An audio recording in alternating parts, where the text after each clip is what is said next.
Hello guys, how are you? Hope you all are doing well. Today I'm back with one of the most interesting video. In this video tutorial guys, we will learn how to switch from Microsoft account to a local account on your Windows 11. So for this guys, first you need to open your Windows settings, hold Windows key button and then press I from your keyboard. It will open the settings. In the settings, go to accounts from the left panel like this. So as you can see guys, in my screen I have already logged in with my Microsoft account. Now I want to switch to local account.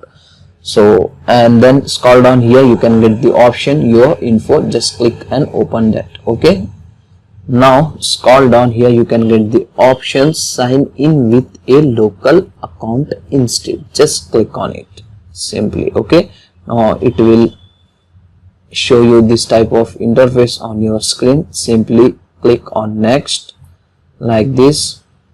Now here it will ask you to enter your Microsoft account password. Just enter it and then click on OK like this. Here you can get this type of interface: new password, confirm password, password in.